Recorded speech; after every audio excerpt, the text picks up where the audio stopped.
การพัฒนาประเทศให้ยั่งยืนหรือพัฒนาตัวตนอย่างยั่งยืนต้องคิดด้วยรอบคอบนะในการหาทางออกในการพิจารณาในการพัฒนาตนเองให้มีความรู้เรื่องเหล่านี้นะนี่ปรับตัวแล้วนะทีนี้ปรับตัวแล้วเนี่ยปรับเนี่ยทำให้อยู่ในสภาพที่ดีและเหมาะสมหรือดีขึ้นเนี่ยนี่ปรับปรุงก็แก้ไขให้มันเรียบร้อยยิ่งขึ้นนี่คำว่ารวดเร็วเนี่ยเป็นคำวิเศษคำขยายเนี่ยแปลว่าเร็วไวนะเร็วไวอยากให้เร็วไวเพราะอะไรสถานการณ์มันไม่ค่อยดีแล้วเราหมดจากช้านะการที่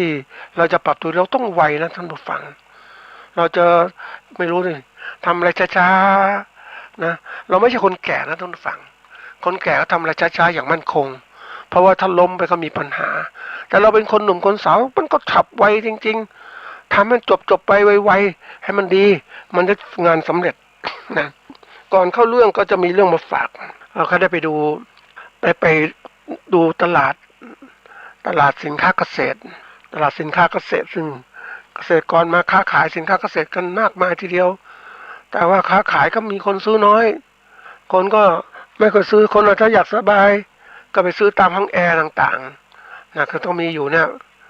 ในห้างต่างๆที่มีพวกของขายสินค้าเกษตรก็มีมันเย็นกว่าอะไรกว่าแต่ที่นี่มันเหมือนกับตลาดนัดขึ้นมาตลาดนัดคนกันรวมกลุ่มเกษตรกรเขาไม่สามารถไปขายในห้างต่างๆได้เขาก็มาทำอย่างนี้นี่คนที่เขามาซื้อก็คนที่เขารู้ตรงมาซื้อการประหยัดต่างๆแต่เขาต้องทนสภาพแวดล้อมคือว่าอากาศมันร้อนนะทั้งฝ่ายซื้อผู้ขายต้องอดทนนี่ดูแล้วเขาค้าขายไม่ค่อยดีเท่าไหร่นะท่านผู้ฟังเพราะเนื่องจากคนมาน้อยและยิ่งเศรษฐกิจแบบนี้คนไม่ค่อยมีเงินนะก็ต้องประหยัดผู้ขายมากมายแล้วผู้ซื้อมีนิดไม่มากนี่ก็ได้มีโอกาสไปเจอกับนักวิจัยเกษตรเนี่ยที่ปกติประเทศที่เกษตรพัฒนาเนี่ยนักวิจัยเกษตรเป็นตัวสำคัญนะท่านผู้ฟังในการที่จะค้นหางานหัวข้อวิจัยแล้วก็ได้ผลวิจัยมาเพื่อจะแก้ปัญหาสังคมแก้ปัญหาทางการเกษตรเพราะในวิจัยเหล่านี้ก็ต้องใกล้ชิดกับเกษตรกรรู้ความต้องการเกษตรกรเขาก็ต้องไปกำหนดหัวข้อวิจัยแล้วก็เขียนโครงการไปขอทุนทีนี้ใน2 ปีที่ผ่านมาปีที่แล้วกับปีเนี้ยมันลำบากมากแล้วปีนี้เนี่ยกลายเป็นว่าไม่ก็มีทุนคือทุนวิจัยน้อยเพราะรัฐบาลไม่จัดสรรทุนวิจัยให้เนื่องจากเอาเงินไปทำอย่างอื่นเพราะฉะนั้นทุนวิจัยด้านการเกษตรก็น้อยมากนักวิจัยก็ต้องแย่งกันคือเขียนขอต่างๆไม่ค่อยได้รับการสนับสนุนเพื่อไม่ได้รับการสนับสนุนเขาไม่รู้ทำไงวันๆก็ทำงานตามหน้าที่นักวิจัยก็ทำงานไปตามระดับหนึ่งก็หน้าที่ของเขาก็มีระดับหนึ่งแต่ว่าถ้าไม่มีโครงการวิจัยก็เหมือนกับว่าจุดชะงักไปนะท่านผู้ฟังไม่มีทุนเขาก็ทำงานตามหน้าที่ทำไปเพราะนั้นประสิทธิภาพการทำงานเขาก็ประสิทธิผลทำงานก็น้อยลงมันเหมือนคนที่กำหนดมาเป็นนักวิจัยต้องมีเงินวิจัยสร้างโครงการวิจัยอย่างต่อเนื่องทุกๆปีเขาจะทำงานมีประสิทธิภาพแต่เมื่อไม่มีงบวิจัย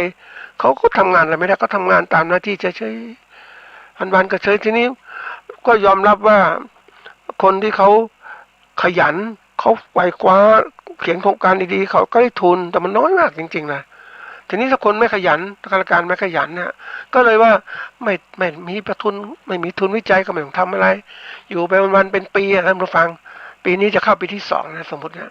น่าจะทำอย่างไรเห็นไหมคนตกงานอันนี้คนตกงานประเภทนี้ไม่คนมีเงินกินเงินเดือนแต่ก็ตกงานไม่มีงานทำนั่งเกิดวันๆก็กินเงินเดือนไปเรื่อยๆนะอันนี้เป็นหนึ่งแล้วที่เห็นว่าคุณภาพของคนตกต่ำลงเขาไม่ได้ทำงานแล้วผลงานก็ไม่มีแล้วเนี่ยผู้ใช้ผลงานคือเกษตรกรหรือผู้ประกอบการเกษตรต่างๆจะใช้ผลงานก็ไม่มีผลงานแล้วอันนี้เป็นสิ่งที่น่าคิดนะท่านผู้ฟังถ้ามันเกิดอย่างนี้หลายๆปีเนี่ยประเทศเราก็ตกต่ำเพราะเราคาดหวังว่าประเทศไทยจะเป็นประเทศเกษตรกรรมเป็นผู้ผลิตอาหารสู่เป็นครัวของโลกในสมัยหนึ่งก็มีการพูดเรื่องนี้ยกย่องประเทศไทยเป็นครัวของโลกแต่ที่ไหนได้คำพูดนี้มันก็หลอกลวงเหมือนกันนะเป็นครัวโลกจริงแทนที่สนับสนุนเกษตรแม่กลับไปปล่อยให้มีโรงงานอุตสาหกรรมเพิ่มขึ้น โรงงานสร้างมาอยู่ในประเทศมากมายก็สร้างผลมลภาวะที่เกิดขึ้นอีกมันเหมือนกับว่ามันนโยบายที่กล่าวว่าประเทศไทยเป็นโคของโลกมันไม่จริงจังอันนี้มันทุกยุคสมัยว่าคนที่เป็นรัฐบาลก็หวังว่าจะได้มีเงินมากๆเกษตรกรรมเนี่ยมันเงินมันค่อนข้างจะน้อยก็ค่อยเนาะมันยังไม่มากแต่มันทำให้เกิดกระจายรายได้ทั่วไปหมดของคนในทั่วประเทศแม้จะไม่มากเพราะว่าระบบการค้ายังไม่ดีแต่ถ้าทำดีๆแล้วมันฟังเป็นโครงโลกก็ค้าขายเก่งมากเนี่ยร่ำรวยแน่นอนเพราะคนต้องกินต้องใช้แต่ทีนี้นโยบายของผู้บริหารประเทศก็ต้องการรวยอย่างรวดเร็วนะก็ไปเอาปล่อยให้มีอุตสาหกรรมโรงงานอุตสาหกรรมมาตั้งมากมายทีเดียวนะก็สร้างมลพิษต่างๆอย่างที่เคยกล่าวไว้ว่าโรงงานอุตสาหกรรมต่างๆที่เข้ามาในประเทศไทยนั้นประการแรกคือแรงงานประเทศไทยแรงงานราคาถูกอันที่สองคือประเทศไทยระบบการตรวจสอบมลภาวะต่างๆหรืออะไรต่างๆมันไม่มีมันไม่มันเหมือนกับว่ามันเอาเงินไปใส่ก็ได้ไม่มีการที่เข้มงวดเหมือนประเทศพัฒนาแล้วอันนี้เขาลดต้นทุนเขาเยอะมากเขาจึงมาอยู่ประเทศไทยมันก็กลายเป็นว่าเฮ้ยแล้วก็สร้างผลเสียต่อมลภาวะทางการเกษตรต่างๆน้ำเสียอะไรเสียมากมายทีเดียวซึ่งกรณีนี้เป็นไม่ค่อยมีใครใส่ใจในการที่จะมองถึงผลที่เกิดขึ้นคนก็มองที่ผลที่เกิดขึ้นว่าเฮ้ยแม้เวลาโรงงานมาตั้งเศรษฐกิจดีส่งออกมากมายทีเดียวแต่ที่ไหนได้ส่งออกนั้นเป็นอะไรเป็นของในทุนต่างประเทศที่เข้ามาลงทุนแล้วเราได้อะไรบ้างได้แต่เศษเงินเท่านั้นติดใจเป็นค่าจ้างแรงงานเห็นไหมแล้วเวลาเอาตัวเลขมาวัดส่งออกดีงุ่นนี้ก็ GDP โตอย่างนี้มาหูโฆษณาจะถามว่าตัวเงินจริงอยู่กับใครไม่อยู่กับเราในประเทศแค่เป็นอย่างเนี้ยอันนี้คือตัวสำคัญนะท่านผู้ฟังเรามักจะเขาเรียกว่ามองแต่ดีเรียกมองอะไรก็ดีไปหมดอย่างเงี้ยเราไม่ได้คิดว่าผลเสียที่มันแฝงอยู่ข้างในมีไม่เคยมองเห็นนะท่านผู้ฟังเพราะว่าคนส่วนใหญ่เนี่ยมองแต่ประโยชน์เมื่อประโยชน์มันมากมันทับหูทับตามันก็ไม่เห็นโทษที่อยู่ภายในที่มันแฝงอยู่ข้างในอันนี้คือสิ่งที่เป็นอันตรายณวันนี้เศรษฐกิจทางการเกษตรของเราแย่ลงมากเนื่องจากรัฐประหารแล้วก็มาสู่ระบบการเกษตรเราแย่จริงๆมันเข้าสู่วัฏจักรที่ว่าโง่จนเจ็บมันเข้ามาแล้วคนที่ประชาชนไทยเนี่ยแต่ก่อนมีรัก30 บาทรักษาตัวก็เงินก็มีพอรักษาได้แต่ทีนี้ตอนเนี้ยพวกเนี้ยสวัสดิการแห่งรัฐมันลดลงแล้วลดลงแล้วการบำบัดรักษาก็ไม่ดียาก็ไม่ดีต่างๆเห็นไหมเริ่มที่ว่าสุขภาพไม่ดีแล้วสุขภาพไม่ดีเพราะเศรษฐกิจไม่ดีจะค้าขายยังไงก็ไม่ไหวแล้วเพราะนั้นไม่มีเงินเมื่อไม่มีเงินปุ๊บจะเรียนรู้เพิ่มเติมยังไงไม่ไหวแล้วมันเข้าสู่วัฏจักรสมัยก่อนนี่ก็ยุคของแผนพัฒนาเศรษฐกิจสังคมแห่งชาติฉบับที่1นะปี2504รู้นะมีการพูดเรื่องนี้วัฏจักรของโง่จนเจ็บด้วยเป็นตัวสำคัญทีเดียวว่าต้องแก้ปัญหาเราอยากจะพัฒนาให้เหมือนประเทศอื่นแล้วต้องแก้ปัญหาให้3ตัวนี้ให้ได้ไอ้โง่จนเจ็บนี่แหละโง่ความไม่รู้นี่แหละทำไงประชาชนมีความรู้ทำให้ประชาชนมีรายได้ทำให้คนสุขภาพดีไม่เจ็บป่วยต่างๆนี่คือการแก้ปัญหาที่เราต้องเขาเอาประเด็นนี้เป็นถือประเด็นหลักในการที่แก้ปัญหาในช่วงนั้นเขาแผนพัฒนาเศรษฐกิจและสังคมแห่งชาติฉบับที่1เขาเอาตัวนี้เป็นตัวตั้งทีนี้มันถึงวันนี้ปุ๊บมันเป็นการบริหารประเทศที่มันแบบว่าในรอบที่ผ่านมาเนี่ยมันทำให้คนตัวทำลายมากที่สุดคือเศรษฐกิจการซื้อขายไม่ดีไม่มีใครคบหาสมาคมกับประเทศที่ปฏิวัติรัฐประหารอย่างนี้มันก็เสียไปแล้วเนี่ยแล้วมาถึงก็ตัวโรคระบาดเอาอีกสิตอน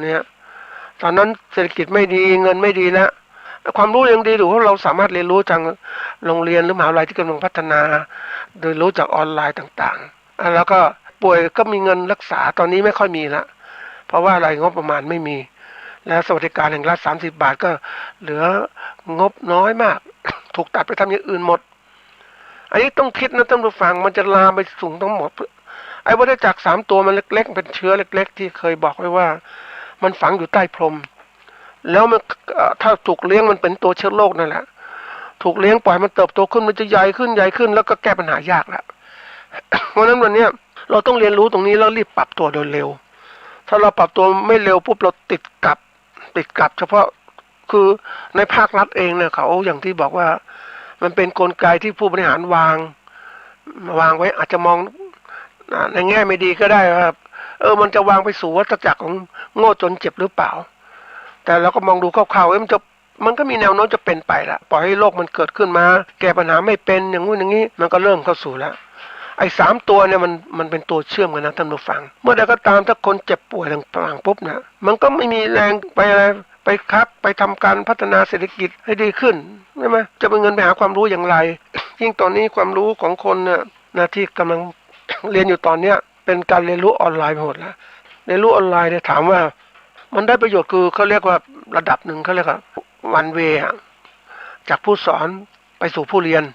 ปฏิกิริยาย้อนกลับคือผู้เรียนไปสู่ผู้สอนเนี่ยมันยังไม่มีเท่าดีสักคนไม่เหมือนกับระบบที่เรียกว่าเรียนในชั้นเรียนเพราะนั้นคุณภาพการศึกษาของเราไม่มันก็แค่รู้เท่านั้นแหละไม่มีใครมาคุมณขณะที่มีห้องเรียนห้องเรียนปุ๊บ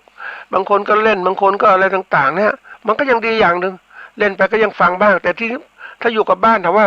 ฟังอย่างเดียวครูถามสงสัยเลยไหมก็เฉยได้ไปเคยถามเด็กพวกเรียนแบบเนี้ยเป็นไงไม่รู้เรื่องเลยแล้วครูถามว่าสงสัยเลยไหมทำไมไม่ถามก็ไม่กล้าถามอันนี้คือพฤติกรรมของเด็กไทยนะท่านผู้ฟังก็ไม่กล้าถามเรามีปัญหาก็เฉยเนี่ยเหมือนกันเนี่ยคนไทยถูกปกครองได้ง่ายกับแบบนี้เหมือนกันถูกฝึกมาอย่างเนี้ยนิ่งเสียตำลึงทองอย่างเงี้ยเป็นอะไรที่แบบมันนิ่งก็เกินจังหวะนิ่งคนจะนิ่งบางเรื่องแต่บางเรื่องไม่ควรจะนิ่ง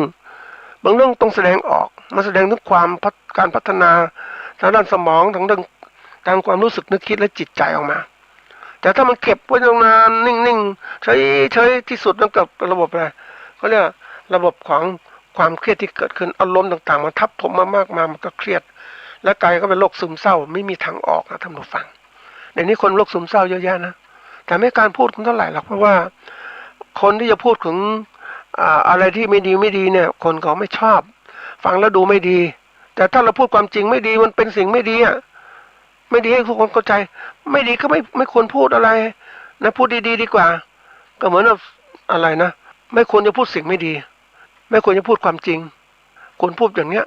พูดไปที่มันหลอกกันอย่างนี้เพราะนั้นสังคมก็หลอกลวงกันอย่างเนี้ยมันก็ไม่พัฒนาเพราะนั้นเราอยู่บนพื้นฐานของการหลอกลวงเพราะนั้นการพัฒนาก็จะไม่ดี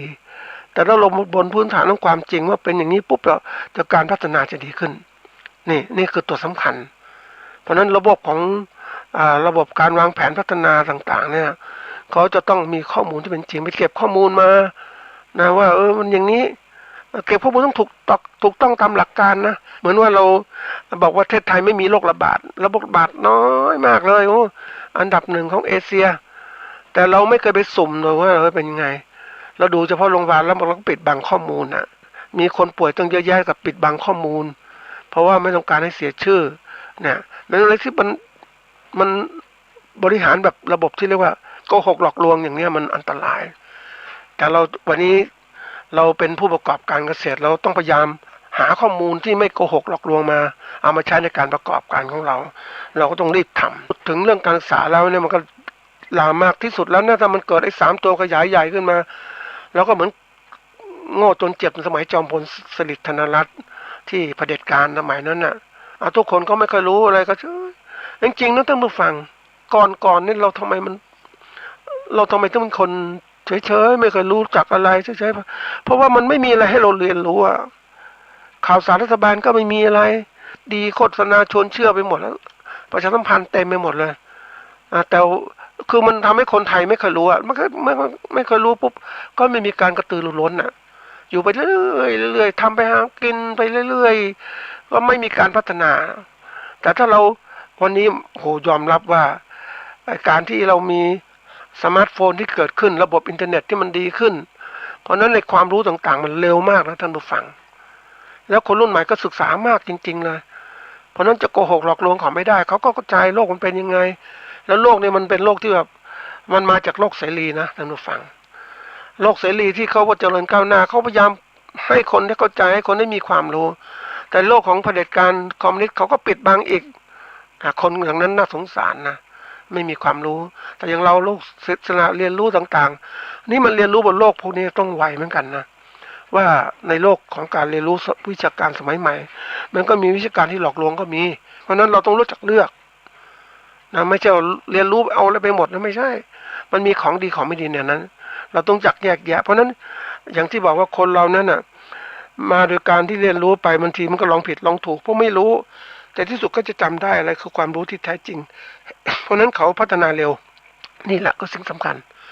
รัฐบาลจะมาปิดข้อมูลก็ลำบากแล้วเพราะว่ามันแพร่จะกระจาย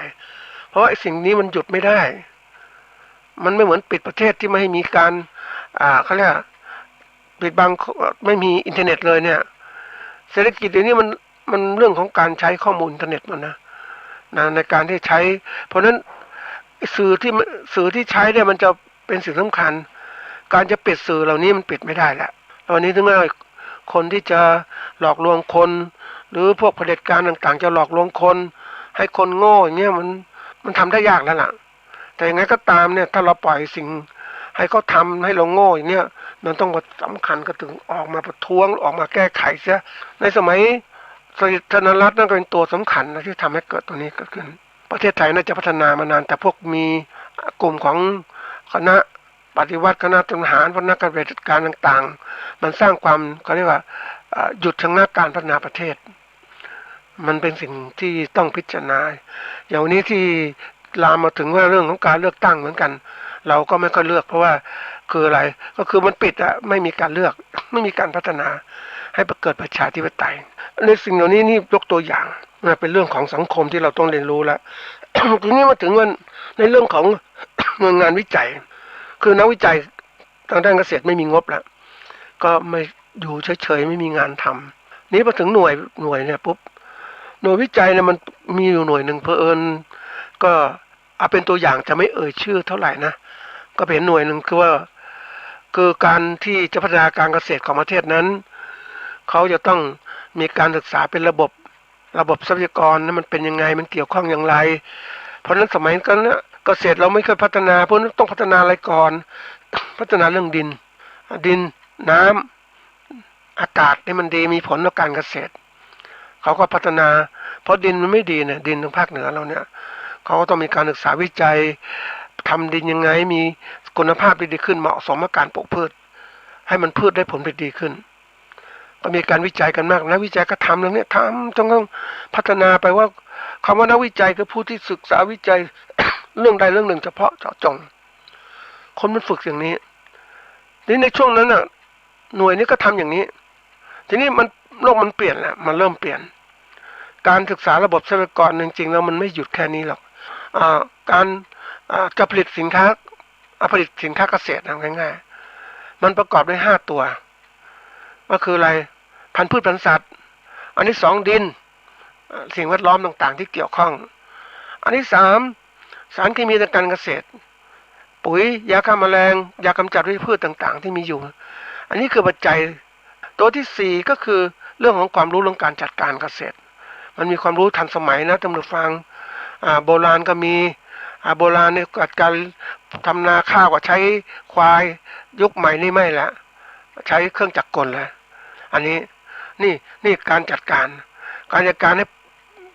ให้อะไรผลผลิตการเกษตรพืชสัตว์เติบโตแล้วต่อมาการจัดการเรื่องของความรู้จัดการเรื่องผลผลิตที่ได้รับมันจะทำอย่างไรจะมีการจัดการแปรรูปจัดการต่างๆเก็บรักษาอย่างไรเมื่อเราปลูกพริกเราขายไม่ได้แล้วก็มาทำเป็นพริกแห้งไหมมันเป็นระบบที่เกิดขึ้นมันพัฒนาอย่างนี้อันนี้คือปัจจัยหลักๆในองค์กรเหล่านี้ก็เริ่มพัฒนาเอาดินไว้ก่อนแล้วก็มาพืชพันธุ์ไม้ต่างๆเริ่มพัฒนามาดีขึ้นศึกษาเรื่องปุ๋ยเพิ่มขึ้นนะแต่ก่อนศึกษาดินนี่ศึกษาปุ๋ยพันธุ์พืชพันธุ์สัตว์เกิดขึ้นมาเลี้ยงต่างๆทั้งหมดระบบน้ำศึกษายังไงพัฒนาอย่างไรพืชต้องการน้ำระดับไหน อากาศด้วยอันนี้พยายามนี่มันก็เข้าสู่ระบบการจัดการที่ทันสมัยคือมีการนำเรื่องของเครื่องจักรมาใช้ในการเกษตรแทนแรงงานสัตว์แรงงานคนมากขึ้นลดตรงนี้ไปทีนี้ไปดูปุ๊บ วันนี้ไปดูเขาหลังจากดูหน่วยงานนี้ก็เริ่มมีข้อหน่วยงานนี้ก็เริ่มมาปัญหาการเกษตรของเราเนี่ยมันไม่ใช่อยู่แค่การผลิตนะคนส่วนใหญ่สมัยรุ่นก่อนมองเรื่องการผลิตอย่างเดียวเกษตรกรก็มองเรื่องการผลิตอย่างเดียว คือผลิตไว้กินที่เหลือขายแต่ยุคใหม่ผลิตไว้ขายแล้วก็ซื้อปัจจัยอื่นมากินนะอาหารอื่นมากินทีนี้มันก็ต้องเข้าใจเรื่องการตลาดอันนี้เขาต้องพัฒนาตลาดหน่วยงานนี้ก็เริ่มมีการศึกษาการเกษตรถ้าไม่มีตลาดเนี่ยมันไปไม่ไหวก็เริ่มมีที่ว่าจะให้อะไรขึ้นมีตลาดนัดขึ้นมาตลาดนัดขึ้นมานี่จัดเพื่ออะไรเพื่อให้เกษตรกรพบผู้บริโภคเมื่อพบผู้บริโภคปุ๊บก็สามารถติดต่อสื่อสารกันว่าเฮ้ยผู้บริโภคต้องการอาหารแบบนี้แบบนี้คุณภาพแบบนี้แบบนี้เกษตรกรก็กลับไปผลิตแบบนี้เพราะแต่ก่อนนะมันเกิดความที่ว่าการผลิตสินค้าเนี่ยมันเป็นไปตามความต้องการของผู้ผลิตผู้ซื้อก็ไม่ได้มีส่วนเกี่ยวข้องเลยเนี่ยวันนี้ไม่ใช่แล้ววันนี้มันเปลี่ยนละเราเกษตรกรต้องไปทำผลิตสินค้าตอบสนองความต้องการของเพราะถ้าผลิตแล้วไม่ต้องตอบสนองความต้องการผู้ซื้อไม่ซื้อปุ๊บเกษตรกรก็ขายไม่ได้ละนี่คือการอะไรนี่คือการทำให้เกิดการพัฒนาการติดต่อสื่อสารระหว่างผู้ผลิตกับผู้บริโภคตลาดเป็นตัวสำคัญนะแต่ก่อนนะก็ตลาดก็เป็นที่ที่ซื้อขายแลกเปลี่ยนสินค้าแต่ตลาดวันนี้ไม่ใช่ตลาดเป็นที่พบปะแลกเปลี่ยนข้อมูลข่าวสารกันระหว่างผู้ผลิตกับผู้บริโภคจะต้องให้มันทันสมัยขึ้นแล้วเริ่มมีการเริ่มพัฒนาบางทีถ้าว่าเขาก็มีการที่ว่าผู้ผลิตนะเขาก็โชคดีนะท่านผู้ฟังผู้ผลิตสินค้าเกษตรนำมาขายเนี่ยเขาก็ได้พบผู้บริโภคที่มีความต้องการเฉพาะเจาะจงเขาผลิตมาอย่างนี้ปุ๊บทุกวันนัดเนี่ยเขาก็จะมาซื้อสินค้าโดยชนิดที่เรียกว่าเข้าใจกันมันทำให้ผู้ผลิตเนี่ยมีความมั่นใจยังไงก็ตามเนี่ยก็มีผู้บริโภคนะมาซื้อสินค้าแล้วนี่คือตัวซึ่งทำให้เขามีกำลังใจในการผลิตยิ่งอย่างปัจจุบันเนี่ยก็มีประเภทที่เรียกว่าผู้ผลิตก็ผลิตสินค้ามีมูลค่าสูงเป็นที่ต้องการผู้บริโภคจะขายตลาดทั่วไปก็ไม่ค่อยมีคนซื้อเพราะว่าคนไม่รู้จักผู้บริโภคที่เขามีความรู้มีความต้องการก็จะซื้อสินค้าที่มีคุณภาพสูงราคามันแพงแต่มันทำให้เกิดอะไรขึ้นก็เป็นการจัดตลาดให้เหมาะสมกับความต้องการผู้บริโภคแล้วผู้ผลิตก็เจอกันนี่คือตัวสำคัญยิ่งวันนี้ไปเจอเกษตรกรผู้ทำสวนที่เขาผลิตไม้ผลส้มโอนี่แหละนี่มันก็ค้าขายตลาดได้น้อยเพราะว่าคนต้องไปนัดไม่ใช่คนนัดคือตลาดในนี้มันก็ถูกปิดเนี่ยค้าขายไม่ก็ได้อะไรเงี้ยก็เริ่มทำการค้าออนไลน์ออนไลน์ก็ส่งข่าวสารให้พรรคพวกช่วยซื้อสินค้าเกษตรหน่อยนะเขาก็ส่งพรรคพวกก็เห็นใจเฮ้ยช่วยกันไว้ในการซื้อสินค้าซื้อส้มโอราคาก็สูงนะท่านผู้ฟังเพียงแต่ว่าเขาก็ปกติก็ซื้อที่อื่นผู้พวกก็ซื้อที่อื่นก็ได้แต่นี่บอกว่าช่วยเพื่อนไม่เป็นไรสนับสนุนกันให้เขาอยู่รอดได้เพราะว่าเศรษฐกิจมันวิกฤตอย่างนี้เขาก็ซื้อขายทางไปรษณีย์นะท่านผู้ฟังไม่ใช่ไปรษณีย์บริการทางออนไลน์นะออนไลน์ส่งปุ๊บ มันก็ถึงนะจากราชบุรีมาเชียงใหม่อย่างเงี้ยใช้เวลา24ชั่วโมงเงี้ยถึงนะสินค้าเกษตรก็ไม่ต้องเสียสายรางพวกก็มาส่งถึงบ้านเลยอันนี้เป็นตัวอย่างนะเพราะนั้นต่อไปสินค้าเกษตรต้องเป็นแบบนี้แหละมันจะไม่เหมือนเดิมที่จะต้องไปซื้อตลาดเดินตลาดสบายมันไปตลาดมันไกลเสียค่าใช้จ่ายก็สูงผู้บริโภคเขาก็ฉลาดนะเขาก็คิดถึงให้ระหว่างค่าใช้จ่ายไปซื้อตลาดเองเดินตลาดเสียเวลาเลือกอย่างนี้ส่งมาเลยและยิ่งถ้าผู้คือเกษตรกรมี Facebook มีอะไรต่างๆก็ถ่ายรูปมาสินค้าแบบนี้แบบนี้ราคาเท่านี้เท่านี้ผู้บริโภคอยากซื้อก็อยากกินก็สั่งมาเลยจ่ายเงินมาเดี๋ยวไปส่งให้อย่างเนี้ยมันจะไวขึ้นมันจะเป็นตลาดแบบนี้เริ่มขึ้นมาอย่างที่ในประเทศญี่ปุ่นเขาก็ทำมานานก็เป็นการลดภาระของปัญหาลดภาระคือการงานที่มากขึ้นของเกษตรกรจะต้องไปนั่งขายเสียเวลานี้อยู่กับบ้านทำหมดได้เองมาถึงย้อนก็ถึงหน่วยงานราชการเนี่ยเขาเริ่มที่ว่ามีจัดตลาดนัดมีคนซื้อแล้วคนซื้อก็มาสั่งสินค้าแบบนี้วันนี้เขาก็เริ่มมองเห็นหัวข้ออะไรที่เป็นงานวิจัยที่เกิดขึ้นถ้าพูดถึงแล้วนะการพัฒนาเนี่ยมันต้องอาศัยการทำงานของทุกๆฝ่ายวิการทุกฝ่ายอย่างสมมติเราพัฒนาเกษตรปุ๊บเนี่ยเรามองตรงนี้มันแต่ก่อนเรามองว่าพัฒนาเกษตรต้องกรมวิชาการกรม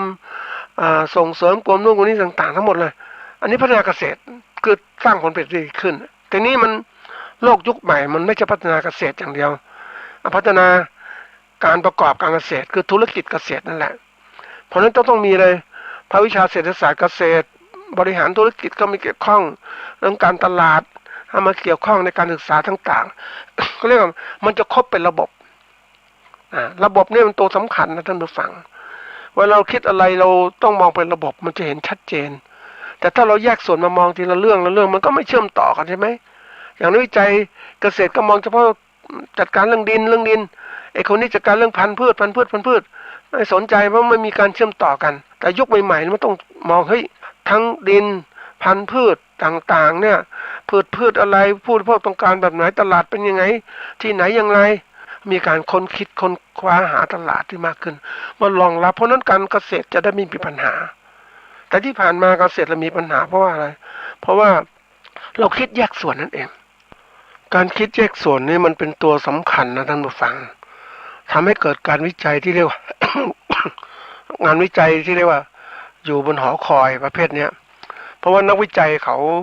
ไม่ก็เห็นความเป็นจริงเพราะเขารู้เฉพาะส่วนเขาก็พยายามศึกษาวิจัยเรื่องที่เขาสนใจถนัดแล้วก็มองไปข้างหน้าโดยว่าเขาคิดในวงการวิชาการเนี่ยเขาจะเชื่อมต่อกับต่างประเทศแนวโน้มของการวิจัยต่างประเทศก็เป็นยังไงประเทศไทยควรจะเป็นยังไง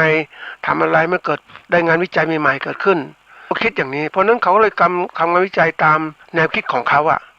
แนวคิดของนักวิจัยเขาอาจจะมองข้ามผู้ใช้ผลงานวิจัยหรือผู้ประกอบการเกษตรก็แล้วแต่เขาคิดอย่างนั้นเนี่ยเพราะว่าเขาก็มองถึงการแข่งขันนักวิชาการค้นพบสิ่งใหม่ๆเนี่ยสำคัญมากมันก็เกิดที่มาการทำงานวิจัยประเภทว่าอยู่บนหอคอยงานวิจัยอยู่ขึ้นไปบนหอคอยขึ้นในชั้นไม่มีใครติดตามก็เรียกบางคนก็บอกงานศูนย์เปล่าแต่จริงๆแล้วก็ต้องให้ความก็เรียกว่าเข้าใจกับเขาด้วยเพราะว่าเขาเองเนี่ยเขาก็ต้องทำงานวิจัยให้ดีขึ้นเพราะนั้นต้องสร้างสรรค์งานใหม่ๆทีนี้ประเทศไทยจะตามงานใหม่ๆไม่ทันใช้พลังงานไม่เป็นก็เลยการวิจัยนั้นก็ศูนย์เปล่าจริงๆไม่ศูนย์เปล่ามันสามารถไปใช้ได้ในอนาคตก็เหมือนกับที่ว่า นักวิจัยในต่างประเทศนะเขาคิดถึงว่าเอาตัวอย่างนะข้าวโพดมันมีหนอนเจาะข้าวโพดกินประจำเลยลำบากสารเคมีก็ยุ่งยากต้องไปฉีดค่าแรงอีกต่างๆหมดนะเยอะแยะสารตกค้างก็มีเพราะนั้นเขาคิดพืชที่ว่าดัดแปลงพันธุกรรมเป็นพืชดัดแปลงพืชประเภทที่เรียกว่าพืช GMO นั่นแหละเพราะนั้นก็ฝังเอายีนของทำสารพิษกับแมลงเนี่ยเอาไปใส่ไว้ในต้นข้าวโพดเซลล์ของข้าวโพดต่างๆมันก็จะผลิตสารพิษตัวนี้เกิดขึ้นแมลงไปกินก็จะตายนี่เขาเรียกเป็นพืชดัดแปลงตัวอย่างนะเขาก็ปลูกปุ๊บสบายไม่ต้องสนใจในการที่จะฉีดยาฆ่าแมลงไม่มีแมลงกินเพราะแมลงกินก็ตายนี่คือความค้นคิดในการมีวิชาการใหม่ๆที่เกิดขึ้น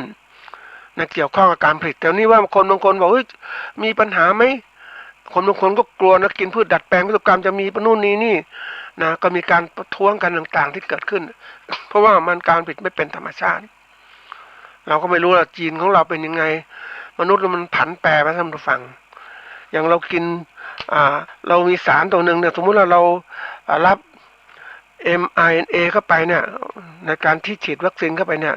เพื่อมันจะผลิตวัคซีนต้านทานเชื้อโควิดอย่างเนี้ยนี่มันเข้าไปสู่ร่างกายมันมีการยีนไม่ตายนะยีนพวกนี้มันอยู่ในเซลล์ของเรามันก็พัฒนาต่างๆในการที่จะกำจัดเชื้อโควิดไม่ว่าเชื้อโควิดรูปไหนมามันก็กำจัดหมดนั้นมันเป็นยีนอีกตัวหนึ่งไม่ใช่ยีนก็เรียกเป็นเชื้อเป็นไม่ใช่เชื้อตายกรณีนี้ก็มีการค้นคว้ากันต่างๆมีทั้งข้อตกเถียงต่างๆที่เกิดขึ้นนี่กลุ่มของนักวิจัยเขาคิดกันอย่างนี้ตัวอย่างเนาะแต่กลุ่มผู้ผลิตผู้บริโภคเขาก็คิดเหมือนกันเขากลัวอีกแต่ก็ต้องดูว่าหาเหตุผลยังไงในการใช้วันนี้งานวิจัยที่ขึ้นหิ่งต่างๆแล้วนี่มีเยอะมากแต่ว่าวันหนึ่งข้างหน้าก็ต้องถูกใช้อยู่แล้วนี่การที่หน่วยงานวิจัยเหล่านี้เปลี่ยนมาเป็นการศึกษาเพื่อเข้าใจถึงความจริงนะในการทำเป็นระบบที่ว่าการคิดแยกส่วนมันอาจจะคิดเฉพาะคนที่ทำงานเจาะจงแต่การคิดรวมส่วนเราเองเป็นผู้คิดรวมส่วนครับแต่ละส่วนของนักวิจัยเขาคิดเฉพาะเรื่องของเขาแต่เราเองเนี่ยคือเป็นผู้ใช้งานวิจัยนะเราต้องหัดคิดที่รวมส่วนให้เป็น จะตามนักวิจัยอย่างเดียวไม่ได้ต้องดูว่าเฮ้ยตัวไหนที่เราใช้ประโยชน์แล้วก็เป็นของเราคือเอาแต่ละส่วนของเราเนี่ยเอามาใช้นะนักวิจัยเขาคิดรวมส่วนก็มีแต่ว่ามันได้ผลงานไม่เด่นชัดเขาก็ไม่อยากทำกันเขาทำเฉพาะเรื่องที่เขาถนัดนะอย่างนักวิจัยตลาดก็ทำเรื่องตลาดนะเป็นยังไงนักวิจัยพืชนักวิจัยพันธุ์สัตว์นักวิจัยโรคพืชเขาศึกษาเฉพาะส่วนของเขาเราเองนะในฐานะที่เป็นเกษตรกรหรือเป็นผู้ประกอบการเราต้องพยายามรวมส่วนให้เป็นว่าเฮ้ยเราต้องการเอาผลงานวิจัยไหนมาเอาผลงานวิจัยนั้นมาเพื่อจะสร้างนวัตกรรมในสิ่งใหม่ๆให้เกิดขึ้นในการประกอบการเกษตรของเราเราถึงจะได้ประสบความสำเร็จนะเราไม่ใช่ว่าเฮ้ยไม่ศึกษาอยู่เฉยนะเราไม่เปลี่ยนแปลงมันเฉยมันสู้เขาไม่ได้ท่านผู้ฟังอย่างเราเองเนี่ยตัวอย่างแล้วเรามาปลูกข้าวโพดนะเอาพันธุ์ที่แบบแมลงชอบกินอ่ะอย่างข้าวโพดหวานเนี่ยแมลงชอบกินมากนะท่านผู้ฟังมันเหมือนข้าวโพดไร่อ่ะมันทนทานมันผิวแล้วข้าวโพดหวานปลูกมาแล้วท่านผู้ฟังฝักนี่น่ากินไปหมดเลยแล้วก็น่ากินนะคนเราไปก็กินมันอีกนะเคยไปทำงานพวกนี้ก็นั่งเหนื่อยเข้าไปในแปลงข้าวโพดเหนื่อยโพดอะไรวะก็กินมันเลยมันกำลังเขาเรียกอยู่ในช่วงของการที่สะสมยังไม่แก่จัดก็กินได้โอ้อร่อยนะท่านผู้ฟังข้าวโพดพวกเนี้ยทีนี้มันก็เลยว่านี่เป็นข้าวโพดไร่นะนี่ไปแปลงข้าวโพดหวานโอ้โหตอนนี้ผู้ควบคุมต้องคุมมากเพราะว่าข้าวโพดหวานมันอร่อยกินได้ทุกอย่างขณะที่ยังไม่สะสมยังไม่แก่ก็ยังกินได้อีกนี่คนนั้นเป็นนักวิจัยเขาเริ่มคิดแหมข้าวโพดแบบนี้คนกินได้เว้ยข้าวโพดหวานนี่แหละเขาก็คิดออกแบบพันธุ์ข้าวโพดหวานที่กินได้เลยไม่ต้องต้มไม่ต้องอะไรเลยเห็นไหมข้าวโพดหวานกินสดอย่างเนี้ยซึ่งนี่เป็นเรื่องของความคิดของนักวิจัยที่พยายามให้เข้าใจถึงความเป็นไปของมนุษย์ว่าการที่ไปต้มก็เสียเวลากินสดดีไหมคุณภาพดีกว่านี่คือการค้นคว้าวิจัยที่เกิดขึ้นเพราะนั้นระบบของการที่เราเรียกว่าเราจะเป็นผู้ที่ใช้ผลงานวิจัยคนอื่นเราก็ต้องจำคิดนะคิดไปในส่วนที่เราต้องการวิจัยเอาไปใช้อย่างไปดูระบบปลูกพืชของเขาเนี่ยนะก็ยอมรับว่าก่อนนี้ก็ปลูกพืชต้องใช้ดินนะในสมัยก่อนที่เริ่มต้นของหน่วยวิจัยนะทรัพยากรเกษตรนะเอาใช้ดินมากมายปรับปรุงพื้นดินตอนนี้มันทันสมัยมากขึ้นแล้วปรับปรุงพื้นดินก็ทำไปในส่วนนั้นแต่ปลูกในพืชผักในเรื่องอะไรในโรงเรือนในถาดในวัสดุปลูกมีความคิดใหม่ๆเกิดขึ้นนะเขาคิดแล้วเป็นไงให้มันสอดคล้องกับต้องการของผู้บริโภคจนทั้งวันนี้ถึงมีแนวคิดการทำการเกษตรแบบใหม่ก็คือว่าถาดสมมุติพืชผักนะขายพืชผักให้กับผู้บริโภคโดยดินมีต้นพืชพร้อมทุกอย่างผู้บริโภคสามารถซื้อไปทั้งถาดเลยดินมีพร้อมมีต้นพืชนี่ก็สามารถเก็บกินได้ไปเรื่อยๆจนกระทั่งพืชนั้นตายนะเพราะนั้นก็จะมีพืชผักกินตลอดอันนี้เป็นแนวโน้มที่เขาคิดกันว่ามันเหมาะสำหรับผู้บริโภคปัจจุบันที่บางครั้งเราอยากกินสะอาดแล้วไม่ไว้ใจคนอื่นก็ซื้อเป็นน้ำเพาะเลยที่มีต้นกล้าต้นผักนี่พร้อมนะจะเริ่มโตให้กินเลยมันโตขึ้นแล้วก็ตัดกินดีมากนะท่านผู้ฟังเป็นแนวโน้มที่ดีก็เรียกผลิตแบบพืชผักชุมชนอยู่ในชุมชนก็ทำได้เองซื้อไปอย่างนี้หรือปลูกเองก็ได้นี่เป็นการวิจัยแนวใหม่เกิดขึ้นการวิจัยเหล่านี้มันจะต้องเข้าใจถึงความต้องการของผู้บริโภคเป็นหลักมันถึงจะทำงานได้มีกำไรถ้าเราไม่ผลิตตามความต้องการผู้บริโภคเราผลิตมาตามความต้องการของเราปุ๊บมันก็ขายไม่ได้ทำยังไงเราขาดทุนเพราะนั้นแนวโน้มจะเปลี่ยนไปอย่างนี้ในฐานะเป็นผู้ประกอบการต้องหัดคิดรวมส่วนให้เป็นเขาสร้างงานวิจัยชิ้นไหนไปแล้วก็ดูแล้วมาเชื่อมต่อยังไปเห็นปุ๊บเนี่ยเขาผลิตแบบนี้นะพืชผักแบบนี้นะเขามีเพาะเมล็ดปกติเราปลูกพืชเนี่ยเราก็แน่นอนเราเตรียมแปลงปลูกไว้แล้วก็เอาเมล็ดหยอดแต่นี้เขามีเพาะกล้าไว้ก่อนเพาะกล้ามันจะลงในพื้นที่นะลงในกระดาษในถาดเพาะเลยทีละเม็ดใส่ลงไปแล้วมันเติบโตขึ้นจากถาดเหล่านี้พวกก็ย้ายลงแปลงย้ายลงถาดขนาดใหญ่หลุมขนาดใหญ่เพื่อการดูแลรักษาง่ายแล้วเสร็จแล้วโตใหญ่ขึ้นปุ๊บ มันจะใหญ่โตแล้วเนี่ยก็ย้ายลงไปแปลงปลูกแต่เนี่ยต้องการอาหารดีขึ้นต้นกล้าก็เติบโตขึ้นเร็วขึ้นปลอดภัยขึ้นไม่ต้องดูแลมากเพราะพืชผักขนาดเล็กๆเนี่ยการดูแลจัดการยากปลูกในโรงเรือนดูแลจัดการง่ายศัตรูก็เข้าไม่ได้เนี่ยเป็นระบบที่พัฒนาเพราะนั้นวันเนี้ยเราเห็นที่ชัดเจนว่าเราอยู่ในโลกของการเปลี่ยนแปลงเนี่ยที่มันจะมีอย่างนี้เราต้องทำการให้รวดเร็วมากขึ้นนะอะไรก็ตามที่เร็วเราก็ทำดีขึ้นเอาความรู้ต่างๆมาอยู่เพราะว่าเราจะอยู่กับเขาเรียกวงการเกษตรของเรานั้นเราต้องเป็นคนที่มีคุณภาพรู้ให้ไวในเรื่องเกี่ยวข้องการเกษตรของเรารู้เรื่องไวในเรื่องที่เกี่ยวข้องการเกษตรเศรษฐกิจการเมืองสังคมสิ่งแวดล้อมต่างๆรู้ให้หมดเลยแล้วก็รู้ให้หมดแล้วก็ลงมือทำให้เร็วขึ้นก่อนเนี่ยผู้ประกอบการเกษตรหรือเกษตรกรได้รับความช่วยเหลือจากรัฐมากขึ้นแล้วเดี๋ยวนี้ไม่ใช่แล้วท่านผู้ฟังดูเท่าที่นโยบายต่างๆนะการเกษตรเนี่ยถูกภาครัฐทิ้งนะไม่ได้ใส่ใจนักวิชาการก็ทำไปตามนักวิชาการของเขาอย่างนั้นเกษตรกรอยากรู้ทำไงก็ต้องไปหาความรู้เองจากนักวิชาการนี้เขาทำนักวิชาการนี้เขาทำจะมาเผยแพร่ไหมเขาก็ทำงานเขามีเวลาเขาอยู่งั้นเขาจะมาเผยแพร่ไหมนอกจากเจ้าที่ส่งเสริมที่เขาอยากเข้ามาส่งเสริมแต่วันเนี้ยเราต้องไวเพราะว่าไวกว่านักวิชาการเราต้องไวกับโลกมันเปลี่ยนแปลงเร็วก็ต้องปรึกษาว่าเฮ้ยจะทำยังไงมันเร็วมองโลกข้างหน้าว่าธุรกิจเกษตรข้างหน้านั้นเขาพัฒนาการเกษตรที่เร็วมันเป็นเร็วที่แบบว่ายังไงคือขายสินค้าสื่อพูดพวกโดยตรงเลยหรือสั่งโดยตรงเนี่ยจะเป็นตัวสำคัญท่านผู้ฟังเชื่อไหมว่ามันมีรถขายอาหารนะแต่ก่อนอาหารต้องไปตามร้านในที่ร้านเราอยากกินต้องไปที่นั่นเดี๋ยวนี้แม่ในอเมริกาเป็นที่นิยมนะได้ดู YouTube ก็เรื่องนี้ก็บอกคนที่ขายพวกคนต่างๆก็เลยก็เป็นอาหารขายก็จะอยู่ในรถเนี่ยรถยนต์เนาะแล้วก็ลากไปที่ปรุงสดในนั้นเวลาไปถึงปุ๊บก็ปรุงอาหารให้คนสั่งตามที่ต่างๆเนี่ยเป็นอย่างนี้มันจะไวขึ้นเพราะว่าการขายต่างๆถ้าเข้าถึงผู้บริโภคโดยตรงเนี่ยมันจะทำให้ค้าขายได้ดีขึ้นราคาก็ดีขึ้นเพราะตัดพ่อค้าคนกลางใช่ไหมเนี่ยพ่อค้าพวกนี้ก็ขายอาหารแบบนี้เขากำไรทำเองขายเองคนอยากซื้ออยากกินมากๆเข้าแถวหรือสั่งจองเนี่ยเขาเป็นอย่างนี้ทุกวันอย่างนี้นี่คือตัวอย่างเขาเข้าถึงผู้บริโภคเขาไม่ต้องรอให้ผู้บริโภคมาถึงหรอกเดี๋ยวนี้ก็จะยิ่งวันนี้ขายของเนี่ยอยู่ออนไลน์หมดเลยอ่ะถึงพวกใครอยากซื้ออะไรเข้าไปดูออนไลน์เพราะนั้นธุรกิจออนไลน์ทั้งเรื่องที่